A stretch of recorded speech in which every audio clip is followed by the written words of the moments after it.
Kilometre పొడుగు పెట్టినట్టు అట్లనే ఇక్కడ అనంతపూర్లో ఉన్న ఒక ప్రైవేట్ స్కూల్ వాళ్ళు ఏమో చేద్దామంటే ఏమో అయింది చూడు రూపారి.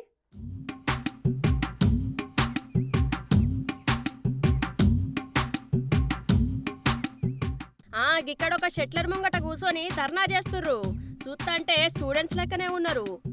మనం ఎక్కువ ఫీ గిట్లా గుంజుతా అంటే గిట్లా పట్టుకొని ధర్నాకు దిగిర్రా, లేకపోతే ఇంకేమైనా సమస్య అయి ఉండొచ్చునా అని అనుకోకుర్రి. అసలు ముచ్చట ఏంది అంటే రోడ్డు పక్కన దుకాణాలు పెట్టుకునే దాంట్లో ఒక స్కూల్ పెట్టి దానికి విద్యాశాఖ నుండి అనుమతి లేకున్నా గానీ అక్రమంగా 2024, 2025కు ఇప్పుడే అడ్మిషన్స్ ఇవ్వబడును అని పెద్ద పెద్ద బ్యానర్లు కట్టి ఇప్పుడు అడ్మినిస్ట్రేషన్ చేసుకుంటే ఫీల్ అయ్యింత రాయితీ ఇస్తామని చెప్పి ప్రచారం చేసుకుంటా ఉన్నారట గీ ఎడిఫై స్కూలోళ్ళు. అయితే ఇక్కడ స్కూల్ భవనం సుత లేకుండా ఉత్తగానే ఒక షెట్లర్ కిరాయికి తీసుకొని పెట్టిర్రు అంటే చూడుర్రీల సంగతి ఎట్లున్నదో. అయితే గిదొక్కటే కాదుల్లో, కొత్తగా విద్యా సంవత్సరం సురువు అయ్యేటప్పుడు గిట్లనే పుట్టగొడుగు లెక్క ఈ స్కూల్ పుట్టుకొచ్చి చట్టవిరుద్ధంగా నడిపిస్తురట. అయితే గిట్లనే ఏర్పాటు చేసిన ఎడిఫై స్కూల్ ను చూసి అన్ని విద్యార్థి సంఘాల నాయకులు ధర్నాకు దిగుతే దెబ్బకు అధికారులు వచ్చిర్రు. మీరు పెట్టారు ఎంట్రీ ఫామ్, ఏదో వేరే పేరు పెట్టారు, ఇన్ఫర్మేషన్ అలా రాసినా అది అడ్మిషన్ తో సమానమైందే అది. ఎందుకంటే పేరెంట్స్ వచ్చారు, మీరు కన్విన్స్ చేశారు.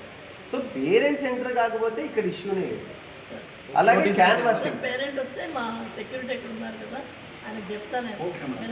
మీరు ఒక పని చేయొచ్చు, నిజంగా మీరు దీనికి కట్టుబడితే ఇన్ని ఫ్లెక్సీలు పెట్టినారు కదా 2024-25కి అడ్మిషన్లు ప్రారంభం కాలేదు అంటే అదే చేద్దాం సార్. అడ్మిషన్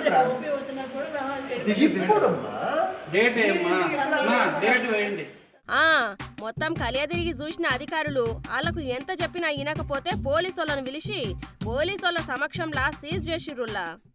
మరి అనుమతులు లేకుండా నడుపుతున్నటువంటి అనంతపురం నగరంలో ఎడిఫై స్కూల్ను సీజ్ చేసినటువంటి డిఓ గారికి, డిప్యూటీ డిఓ గారికి, అదేవిధంగా ఇక్కడుండి మరి ఈవినింగ్ నుంచి దీన్ని కవరేజ్ చేసినటువంటి బిగ్ టీవీ వారికి ప్రత్యేకంగా మరి ధన్యవాదాలు తెలుపుతా ఉన్నాం.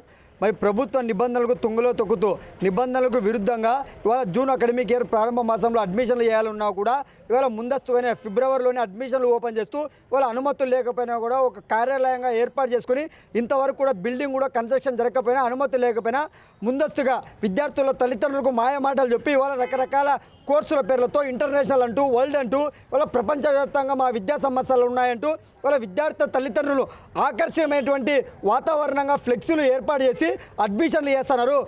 చూసిరు కదా ఈ ముచ్చట. అసలు స్కూల్ లేదు, దానికి బిల్డింగే లేదు, పోనీ విద్యాశాఖ గెంచి పర్మిషన్ సుత లేదు. అందుకే కొత్తగా పిల్లలను ఈ స్కూల్ పంపే తల్లిదండ్రులు జర అన్ని చూసుకొని పంపుర్రి, లేకపోతే ఉత్తదే అవుతుంది కథ.